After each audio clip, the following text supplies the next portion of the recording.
It's the E.A.R. Chronicles. It's the E.A.R. Chronicles. I'm talking TV. I'm talking movies. I'm talking anime, cartoons, sci-fi, and fantasy. It's the E.A.R. Chronicles. It's the E.A.R. Chronicles. What's up, y'all? Welcome back to another episode. First of all, I know it's been a minute, but we're going to get back into this intro and we're going to get ready and we're going to stay on track, right?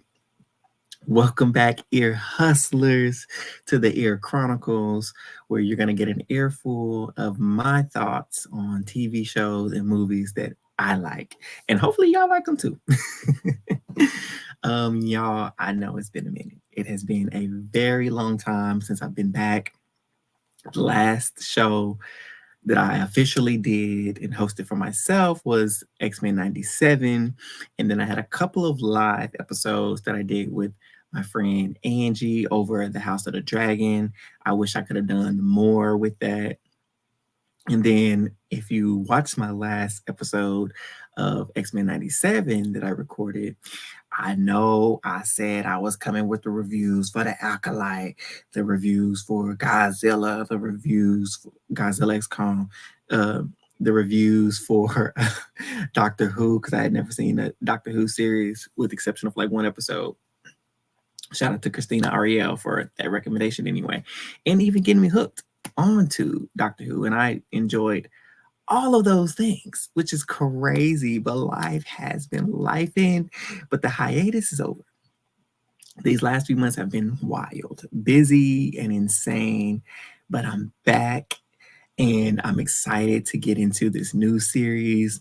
I'm thankful for my friends for pushing me to get back out here. It's not that I was never coming back, y'all, but when you have to take a break, take a hiatus, unwillingly, it gets hard to get back into the groove.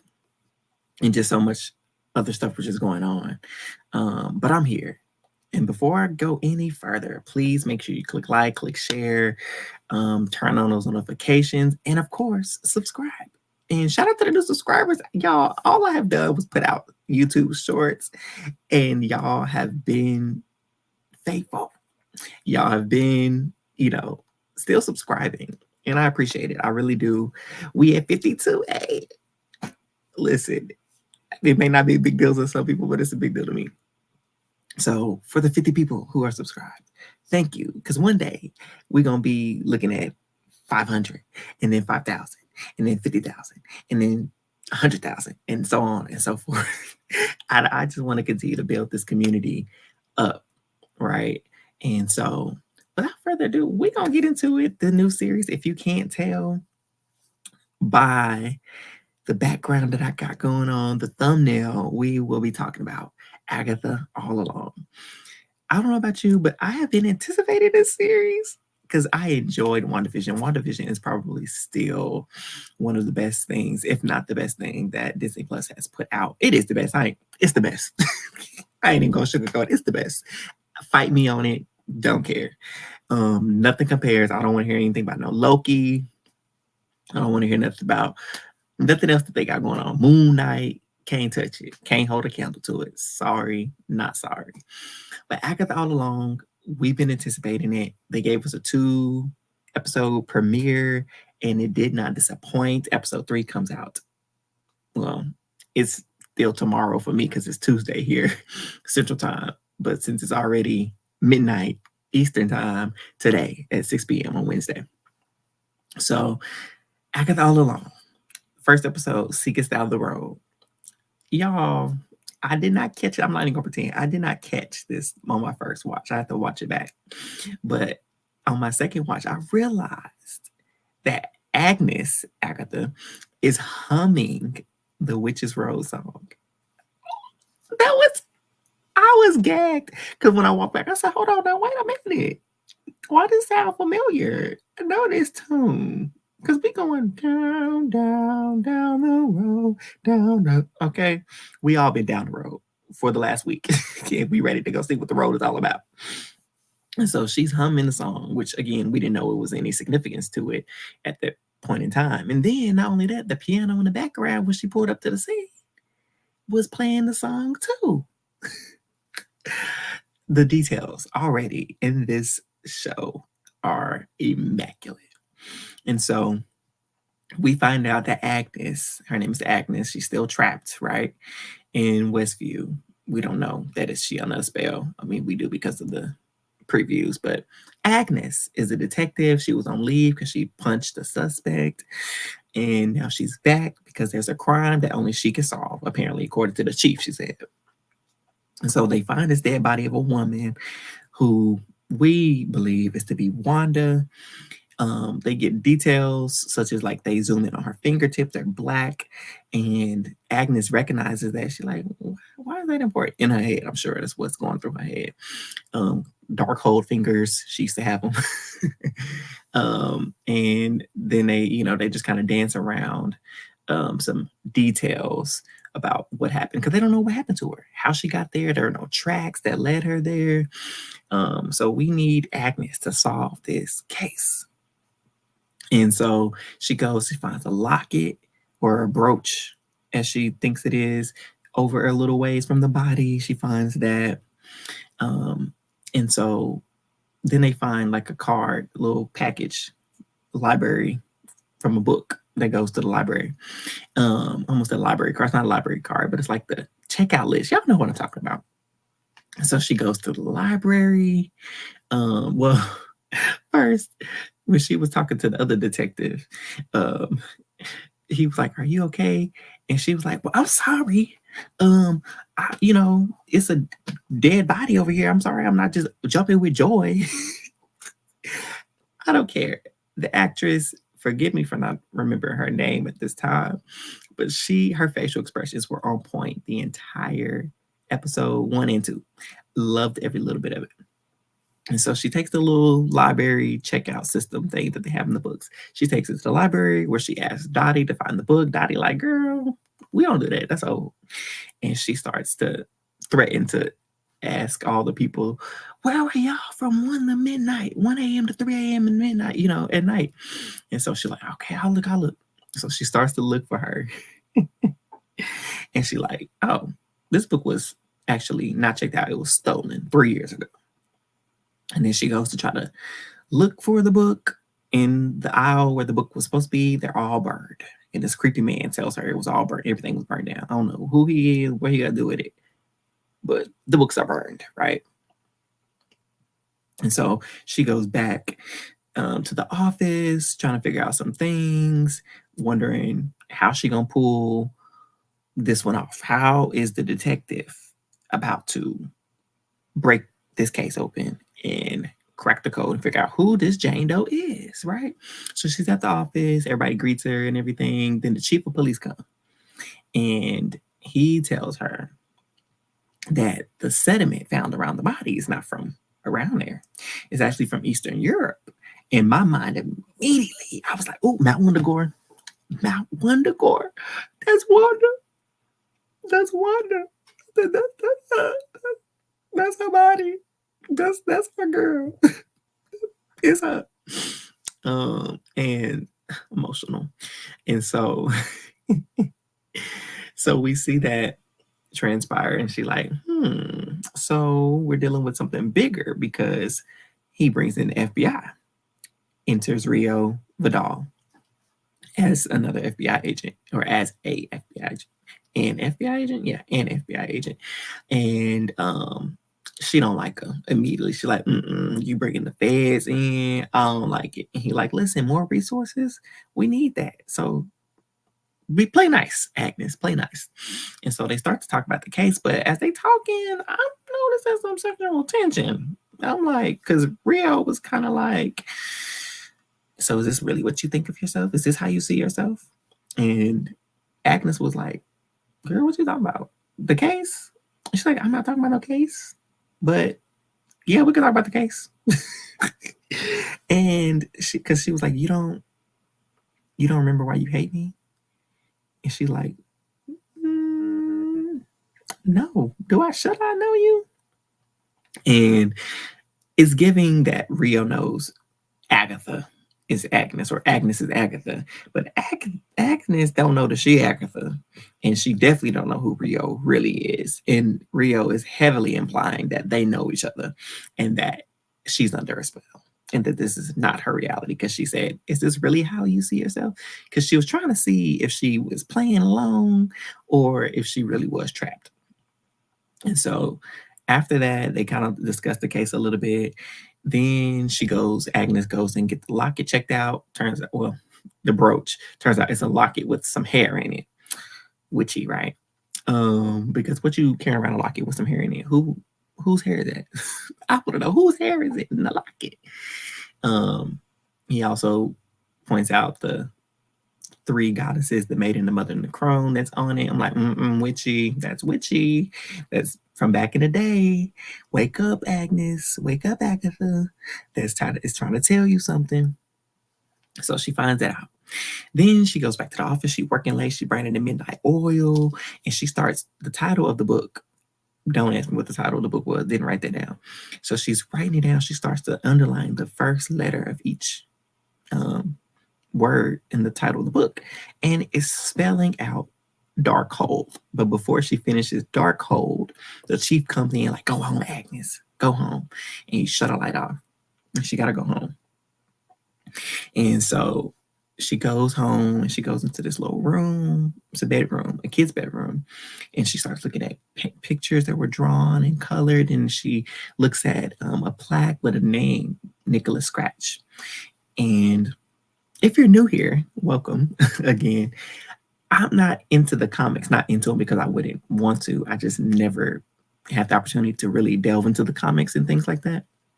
So a lot of my knowledge on all of these shows that I cover, specifically for like Marvel and DC, if I ever get to DC things and stuff like that, or other anime that are based on mangas and, comics, my knowledge is not I don't access that because I don't have that. I just, whatever I go and read up on, or I see on Twitter and I read up on, that's what I know, or I go based off what I see or from what I'm watching.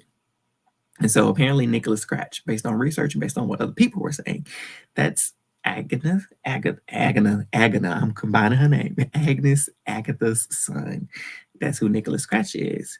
And apparently in some other version of some other show or movie, or even comics, he's like supposed to be like the son of Satan or something. Y'all, I know I'm going too far now because I still love Jesus. I don't need y'all dig a little deep. But I'm still watching, so hopefully they don't go there. But hey, if they bring in Mephisto, which a lot of people are speculating and stuff, like, I know it's about to get real devilish. So what they be doing, how you do it, do all that. Yeah, say my prayers 3 times for sure. So anyways, Nicholas Scratch is the name that we see. Then we sit down and we sit down. She sits down and she starts to recognize that, hold on, nope. She's sitting down because she getting ready to, I don't know what she getting ready to do, but Val comes back knocking on her door, right? And so she offers her pizza, and then they start talking and, mingling, and she's still trying to talk about this case. And Val's like, I didn't come here to talk about that.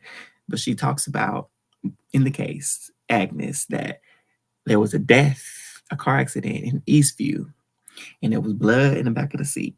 And that's who she's theorizing. It has something, this body, the Jane Doe, is connected to that. And so we don't know how it's connected, but clearly there's something at large, something larger at play. And so she's trying to make these connections, these dots, and Rio is still giving her these looks, and they looking like, will they, won't they? Because Agnes' legs all sprawled out, like, and Rio kind of got this little sultry, seductive look. And right before anything else pops off between them two, Agnes hears somebody rumbling upstairs. She run up there, and this kid, he's stealing something from her. So she chased him out the window, chasing him down the street, chasing him down the back alley. He get hit by a car, which is Mrs. Hart. And she take him into custody, right? She take him in the room to interrogate him. And the interrogation was so funny. I was cracking up when she was like, so you want to tell me what you were doing and why you stealing from me? Because B&E, if that's your thing, you suck at it. And he was like, oh, he said, I was looking for your peer. Because she was like, oh, you wanted to break into the office of a decorated detective? And he was like, by decorated, you mean without like peers and a lonely or something like that? Gagged her. She went over there and kicked that man. Well, that boy, kicked him, spooled out his chair. Oh my God, it was so funny. Well, I should have wrote down what he said. And he said something else slick to her too. And she was like, oh, you want to be funny? Okay, keep playing with me. Because all those things, I'm lonely, I ain't got no friends, and I'm sitting up here. That's why I'm dangerous. So play with me if you want to, little boy. That's pretty much what she told him. And so she said, tell me, who is she? What is she? Where is his body from? And what do you got to do with it? Because where were you between the hours of 1 a.m. and 3 a.m.? And he was like, what are you? I was asleep in my bed. I don't even know what you're talking about. And so she gets all sarcastic and starts writing down, I was asleep. She was like, are you just lame or are you lying? And then she pulls out the photos. Tell me who she is. What happened to her? And he's like, happened to who? Happened to what? This is just a field of flowers. And she looked, she holding the picture up like, that was a body. I know what I saw. And so she looks back at Rio through the glass. You know, the detectives had those glasses, those see-through glass windows or see-through mirror, whatever, two-way mirror. And so she looks back at that and he's like, why do you keep looking at that painting? And she said, what do you mean painting? So she looked back at the painting. There's a painting instead of the window where Rio is. And she looks at the picture where the body of Jane Doe, there is a field of flowers, which looks strikingly like somebody's front yard, her front yard. And the picture looks like the one that's in her living room. And then after these hallucinations, she keeps seeing these different things that he's saying, and she's confused out of her mind. He starts to chant something. I don't know. We changed it, all that stuff. And so he chants, and she screams at him to stop. And then she starts to remember because she leaves there. And she goes down to the morgue. She's like, I know I saw a body. I know I saw a body. I know what I saw. And so she goes, and the body's not there. Then it appears, and she's like, okay, oh, good. It's there. It's there.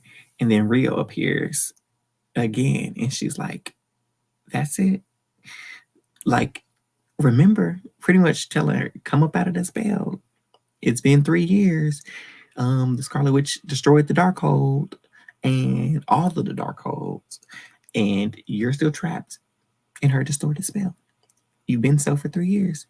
And so she looks at the card with the name, the identification name, where it used to be Jane Doe, and Wanda's name appears. She's like, okay, that's one Jane Doe. There's another Jane Doe. Who is she? She looks at the name card again, and her name appears. So she's starting to remember, and she's like, claw your way out. That's it. Claw your way. It's getting hot. It's getting hot. It's getting hot. And so she starts ripping off her clothes, and the clothes start changing. She rips off the detective stuff, and then this purple sweater, and her hair and the locks start flowing. She pulls that off, and then she's in her 80s clothes with the hair. She look in the mirror. She's like, what is going on? So she's freaking herself out. And she starts clawing again. She takes it off, and then she's in her outfit that she did the little, the wink in the director's chair. The Agatha All Along song. She had the outfit on. Then she takes it off. And then she's the black and gray and white Agnes version with the little curly hair.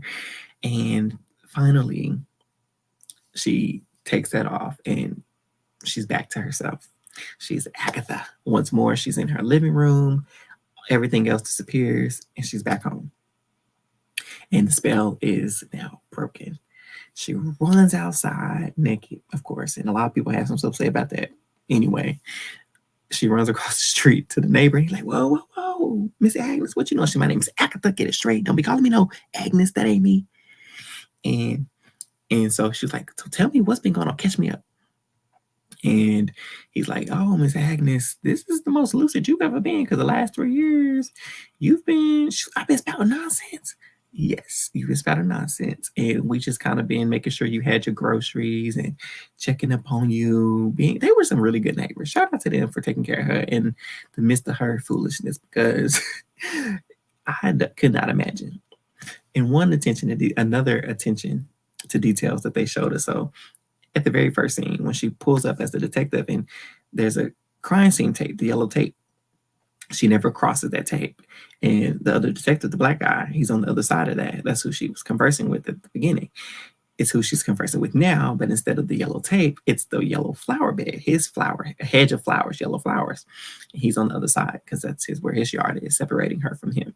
And so he pretty much catches her up, and she realizes that she mentions Wanda. He's like, "Oh, we don't say we don't say that. We don't say that name." That Wanda did that to her, and so she's furious. She storms back in the house, and then she realizes that the boy who broke into the house, she's like, "Oh, maybe it was a kidnapping and not a robbery. She didn't kidnap this boy."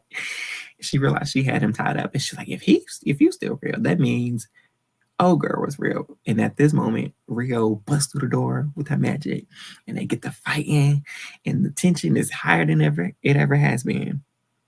And so she trying to kill her, and she trying to not die. And so she's like, "You can't kill me. You know it's against the rules." She, "I can't kill you, but I can make you wish you was dead." And so they fighting. She slashes her wrist. Rio slashes Agatha's wrist, or not her wrist, her palm of her hand, and that's bleeding. And then she talks about, hey, you don't want to kill me anyway. You want me back on top. You want me to have my powers back, you know? And so let me get my purple back, and then we can come see me when I'm fully powered. Another funny thing, before the fight, she went downstairs in the basement because she realized that Wanda had taken all of her power, because she went down to the basement, found her little bunny rabbit, who's also named Sir Scratchy, I believe. And she was just like, she took all my power and left me with household appliances. We got to get back on top. And so she kind of says the same thing to Rio in the middle of their fight, trying to keep herself from, getting killed. But apparently Rio can't kill her for whatever reason. I hope they delve into that, which I think they will. And then Rio's like, "Just take my power. I know you want to." And she's like, "I can't, because that would kill me." So there's something going on, something witchy is afoot. And I want an explanation. But before they call a indefinite truce, she's like, "You know what? As much as I want to see you dead, I'm gonna just sit back and watch the Salem 7 get you. And they'll be here by the end of the day." So, the end of Agatha Harkness is coming. And so before she leaves, she grabs her hand and she licks her hand. Rio licks Agatha's hand where the blood was. And there appears to be no more wound. A wound there is not, it's gone, if there was one. And she's like, "My heart will always belong to you." And Agatha was like, "You don't have a heart." She's like, "I do. It's black, and it only beats for you." And so ends episode 1. And I'm like, okay, I didn't think anything of that black heart comment, but it definitely came into play episode 2. So episode 2 is Circle Song with Fate, Unlock Thy Hidden Gate. And so we see a stressed out Agatha ripping and running back and forth through the house, trying to prepare herself to run away from the Salem 7. And then Teen, he finally gets the tape off his mouth. And he asks her, like, "Hey, I want to be taken to the witch's road, so take me." And she's like, "That's a myth. That don't exist." He's like, "You're lying. This is what the real witches tell the amateurs to keep them out." Not they gatekeeping. Not the real witches gatekeeping. They said, "We can't have y'all little pretenders and wannabes making it to the road and get no power." And so he's like, "You need to take me because I'm the one who broke you out of that spell." And she's like, "No, you got me out. Okay, I see you." Her interest is piqued. And because he's like, well, you did it and you survived. She's like, I'm special, baby. I'm an exception. But she's like, if you got the goods to break the spell or lift the spell by the Scarlet Witch, why you need the road? Why you need my help?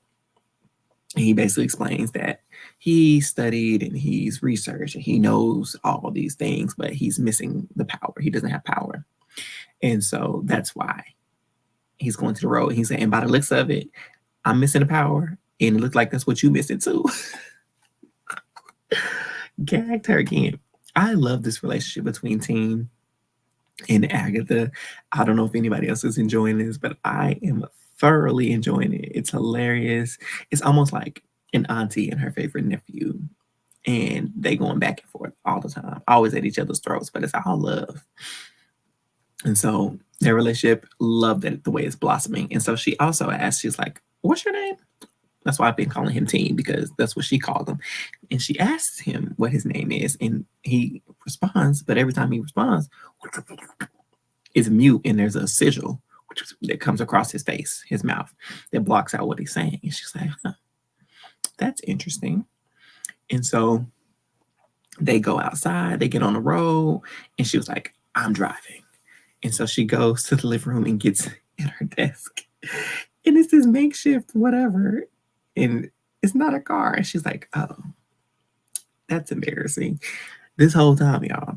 So remember how we said that the whole spell, the whole detective thing, everything about that was a lie. Everything episode 1 was a deception. It was part of the spell she was under. It was all delusions and hallucinations. The car that she called herself driving was a makeshift desk with cereal boxes as the pedals and light lamps and all types of foolishness. And she's like, oh, well, I was looking for these, thinking the keys. And she tosses them to Teen, but they're a pair of scissors. Wanda really had our girl Agatha messed up, okay, for 3 years. So they leave outside. She was like, well, you're driving. So they're walking outside, walking to his car, and they stop past the plot where Wanda's house used to be, and you can see people have written all over it. They got evil witch and all the type of stuff, and she spits on it in Agatha fashion, petty Agatha fashion. She spits on the plot. And so they start down on the road, not the witch's road, but down the actual road. They get in Teen's car because they have to assemble a coven. That's the only way, Agatha explains. To get to the road, they need a coven. And according to the coven rules, fate will bring them together in proximity. There's always enough witchy enough people, as Agatha would say, that could create a spark strong enough to open the road. So, well, her exact words was, even the most down and out witches can bring about a spark if they're assembled together. And so that's what they're going to be looking for. The first stop on the road trip is to a divination shop.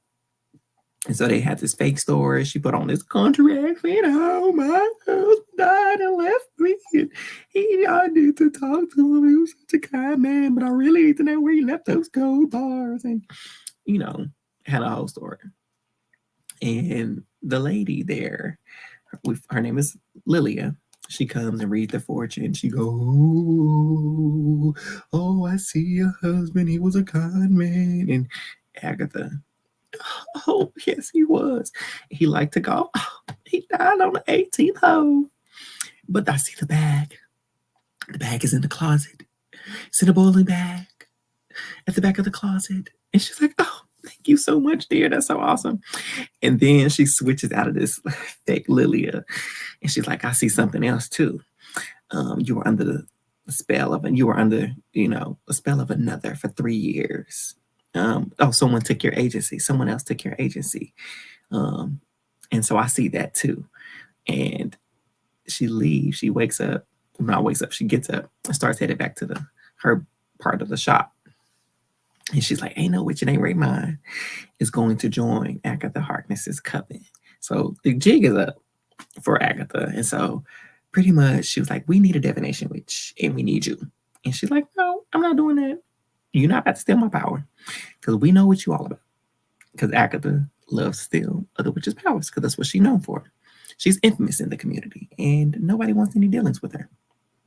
And so she was like, hold on, I'm pitching this coven because you need to get back on the road. I see you got a little, eviction notice on your door and you ain't got no more power either. So this road is going to help you just as much as it's going to help me. And you ain't got to worry about me stealing your power because, fun fact, I can only steal it if you blast me with it. So don't blast me, have some self-control, and all your power is yours to keep. And so in the middle of this, she's still like, girl, I ain't trying to hear it. I ain't joining no coven with you. She starts to have so she has this little kooky thing that she do when she gets her visions or premonitions, whatever you want to call it. And she starts, screaming out and all this stuff randomly. And she starts to scribble names, and it's the names of the people that she needs to assemble for her coven. And they're like, why are you trying to walk away? Your name is on it too. And so she's like, oh, I know she felt so bad because she's like, dang, I thought I was getting out of this, and my whole name was on the paper too, so I got to be a part of this. And so pretty much Teen, who everybody assumes is Wiccan, by the way, forgot to mention that, hands her Agatha's address and to join them later on. The next person that they go see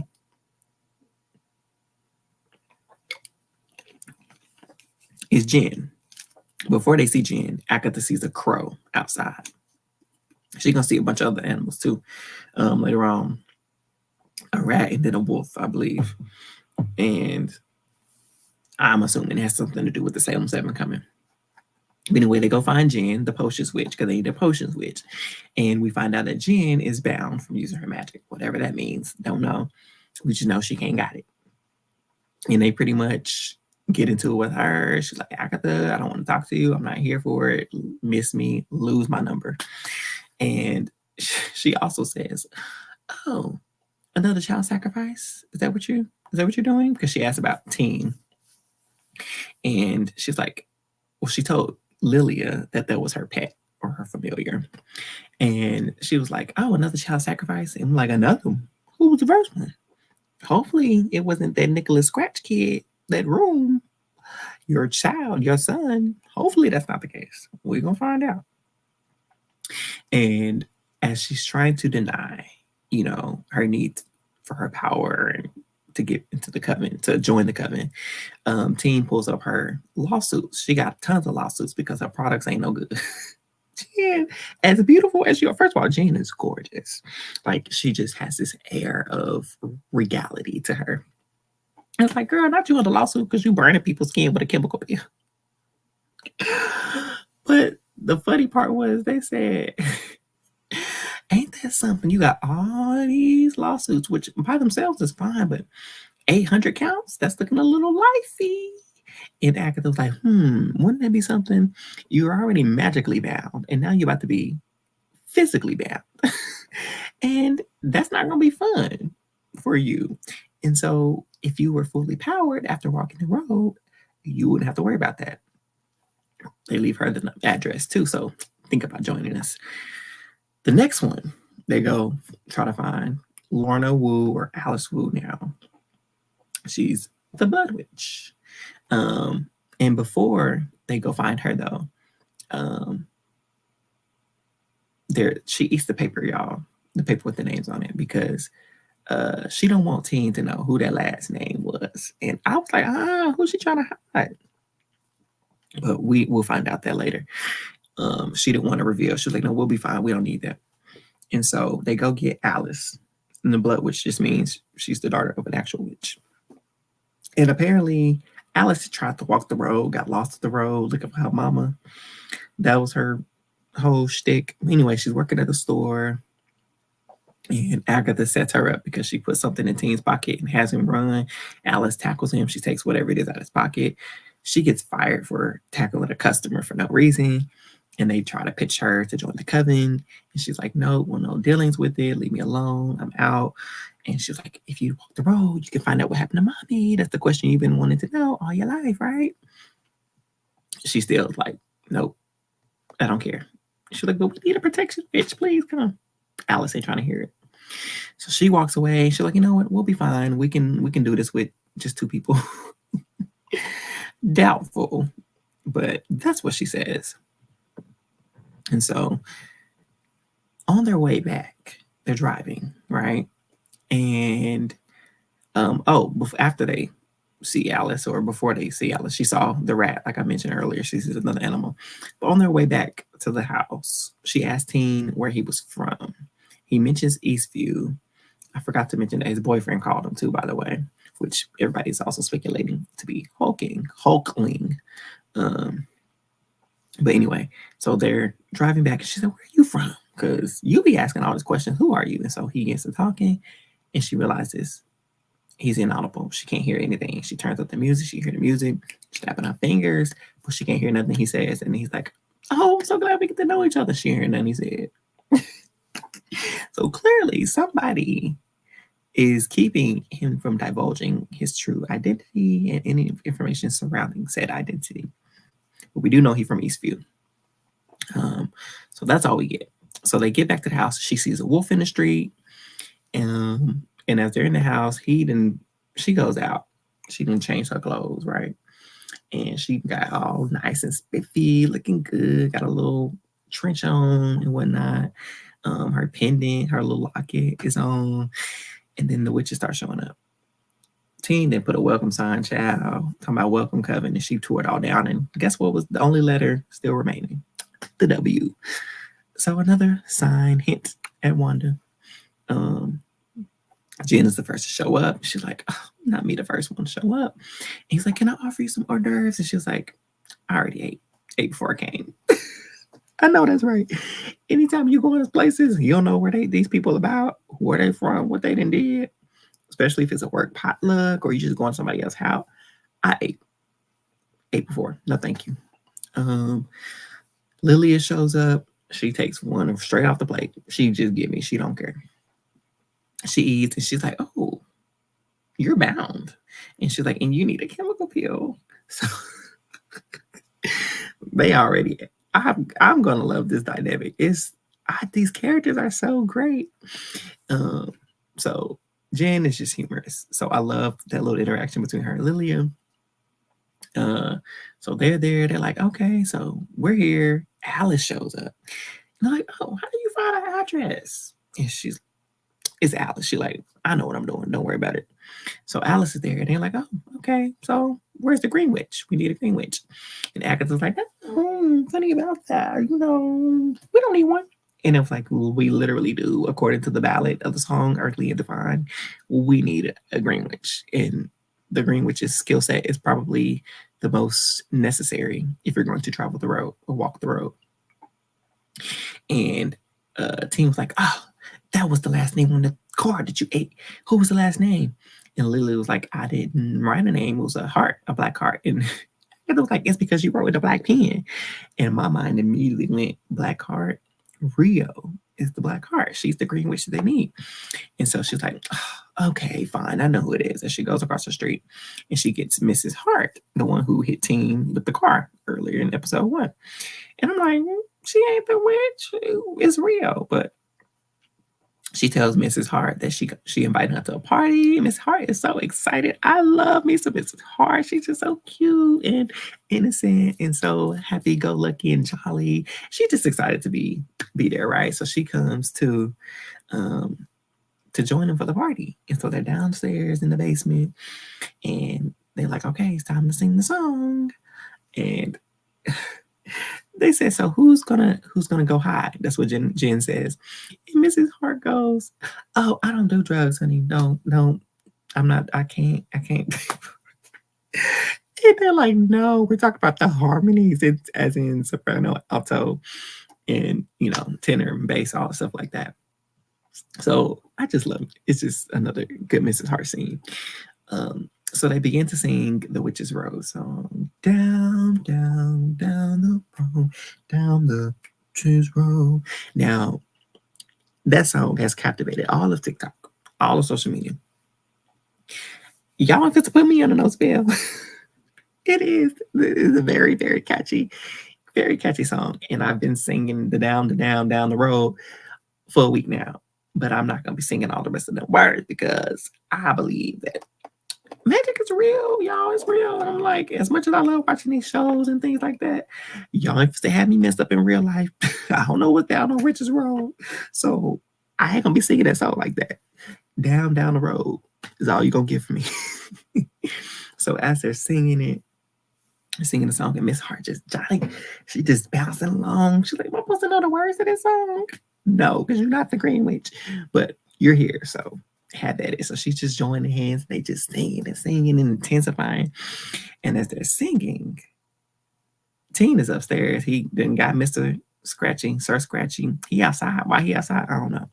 But he goes outside, and the black neighbor, I can't remember his name, he has groceries, and he's looking in the middle of the street, and we see a black figure in a hood in like cloaks, and then they separates into like 7. And he like, you see this? And then when it separates into multiple, he's like, oh no, he dropped his stuff, head to the house, as he should.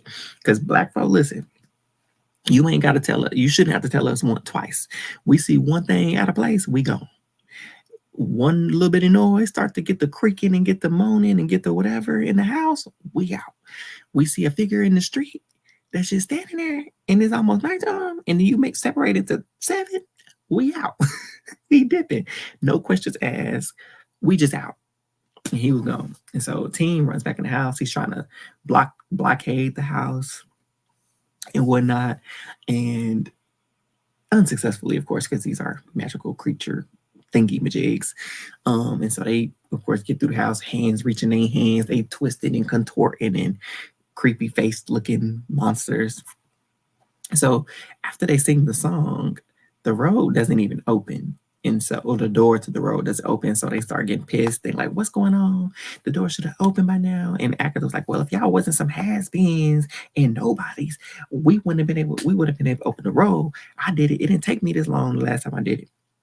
And then they're like, this is just you trying to, it's a grab at power, huh? You just want to make us mad, piss us off, and make us blast you so you can steal our powers. And she's like, yeah, I did. You right. So blast me, Heifers. Blast me then. Go ahead and do it. But as they're arguing, the door appears. And they're like, wait, that one never fall, right? All mouths are closed now.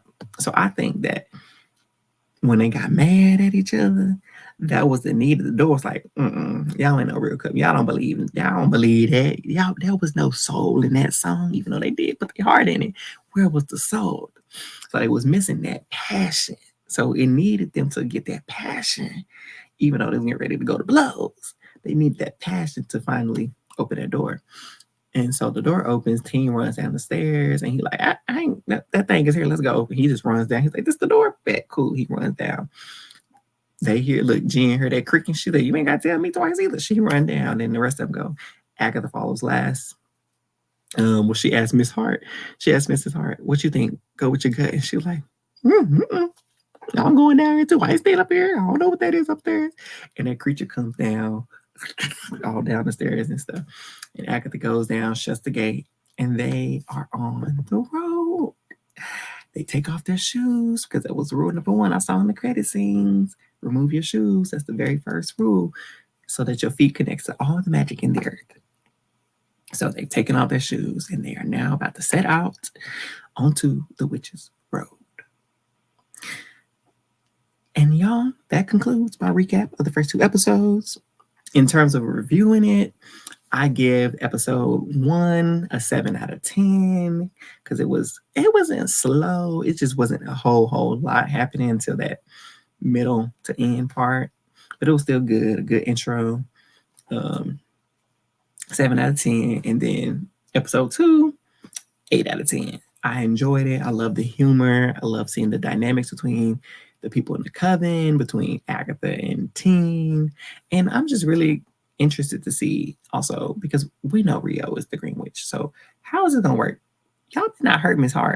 Hart. Y'all better leave her alone. She better survive the witch's road somehow. But my theory, maybe other people are theorizing this too, but I think Mrs. Hart is Rio in disguise. I think that she's able to disguise herself. So hopefully that's the case. And we don't have to worry about anything happening to Mrs. Hart, because we all know based on previews and the need for a Green Witch that Rio will be down the road as well. So she gets there somehow, whether she was already down in the basement, she just kind of snuck in, We don't know. We're going to figure it out. And also, again, like I mentioned, teen, everybody believes that this is Billy Kaplan or Billy Maximoff, whichever one you want to say, um, aka Wiccan. And I think it's him too. We've just seen too many things in previews, too many different things alluding to it. He could be, have the spirit of Wanda's Billy into this body of someone who died in Eastview, Billy Kaplan, who died in Eastview. Or this could be Nicholas Scratch. I don't know. We just have to wait and see. Because we had all these theories and plans and thoughts about what was going on in WandaVision, who was the real enemy. Was it Mephisto? Was it Nightmare? Was it somebody even mentioned Emma Frost controlling stuff? It was so many different things that people alluded to that we're all wrong. We were all wrong. So I'm just gonna sit back and wait, and I cannot wait to see what episode 3 has in store. But I'm excited to see where the story takes us with Agatha All Along. And yeah, I mean, please leave comments. Tell me your thoughts on everything that I recapped, things you want to see or want me to touch on next time for the next episode, because there will be another episode. Like I said, I'm back, baby, and I plan to have more consistent schedule. Hopefully, I can start doing them almost the day, if not the night of, the day after. Well, definitely not the night after, but sometime before Wednesday and not on a Tuesday. Getting these recaps out. So I appreciate all of you who stayed here to watch and listen to me ramble on and on and on about this show, and recapping it. I cannot thank you enough. If you're new and you're just now coming across this, please click like, click share, subscribe, tell your mama, tell your daddy, tell your cousin, tell your aunties, uncles, and everybody else in between to subscribe and turn on those notifications. And that's the E.A.R Chronicles. And then you can find me on Twitter at the same name. You can find me on Instagram at the same name. So please, please, please do that for me. And I am so, so excited to be going down this road with all of you, EARHustlers. So I will see you next episode. Thank you again so much. I'm out of here. Down the road.